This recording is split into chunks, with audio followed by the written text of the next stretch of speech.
Beauty and its Aesthetics Through Poetry. I'll be looking at 3 poems.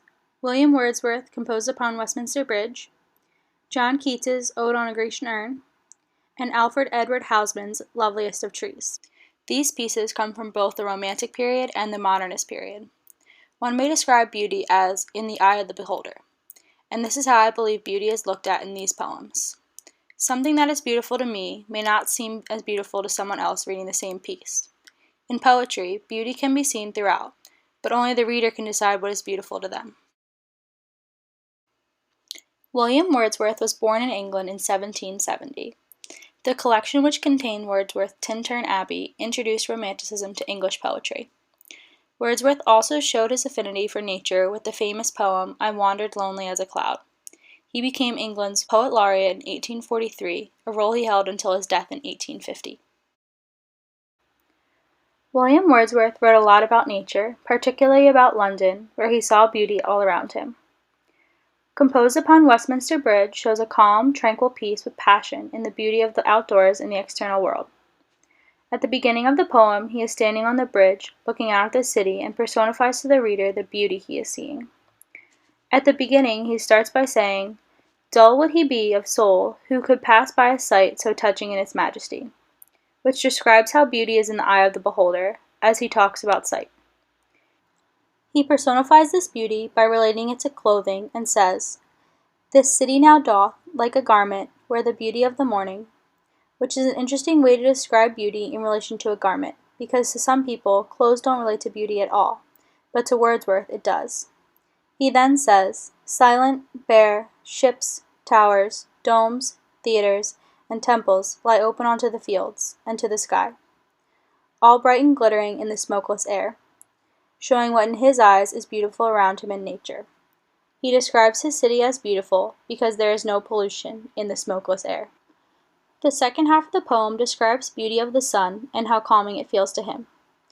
"Never saw I, never felt, a calm so deep. The river glideth at his own sweet will." He explains of the calming of the river as it moves to whatever pace it feels, and essentially soothes the city to sleep. He ends his poem by saying, "The very houses seem asleep, and all that mighty heart is lying still," which to me is describing how in 14 lines he has seen the day begin and the day end, and all on the same bridge in the beauty of God. John Keats was born in London, England on October 31st, 1795. Keats devoted his short life to the perfection of poetry marked by vivid imagery, great sensuous appeal, and an attempt to express a philosophy through classical legend. In 1818, he went on a walking tour in the Lake District. His exposure and overexertion on that trip brought on the first symptoms of the tuberculosis, which ended his life in 1821. The second author that I feel portrays beauty in the eye of the beholder really well is John Keats. In Keats's poem, Ode on a Grecian Urn, he is showing the urn in the eye of the beholder as he connects art with beauty and interprets what he sees in the urn as beautiful. He starts the poem describing the urn, saying, "Thou still and ravished, bride of quietness, thou foster child of silence and slow time, sylvan historian, who canst thus express a flowery tale more sweetly than our rhyme," as he is looking at the urn's pattern and artwork and interpreting the pictures as they are frozen in time. He focuses on the interpretation of these images having no time constraint. The urn does not age, and it does not die, but people and their lives are depicted on this urn.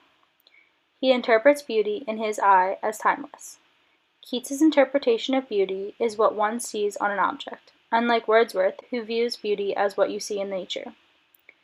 Keats ends this poem by saying, "Beauty is truth, truth beauty. That is all ye know on earth and all you need to know," which is describing beauty as the aesthetics of this poem. This line expresses how beauty can be a description, magnetism, an attraction, a complexity, or an idea. It is in the eye of the beholder and can be seen in an object such as the urn. Alfred Edward Housman was an English poet and scholar born on March 26, 1859. He wrote 2 poetry volumes, A Shropshire Lad in 1896 and Last Poems in 1922, the latter of which met with much success. As a scholar, he is well respected for his annotated editions of Marcus Manilius, a first-century Roman astronomer. Housman died on April 30, 1936, in Cambridge, England. The third author that portrays beauty in a different way than the other two, but still looks at it as in the eye of the beholder, is Alfred Edward Housman in his poem Loveliest of Trees. He also looks at time, like Keats did, but looks at it in a different way, as more of a cycle: mortality, rebirth, youth, and death. Housman uses the cycles of life, as well as the seasonal cycles of spring, summer, autumn, and winter, to show how our perception of beauty changes over time, and that we have to make time to appreciate it.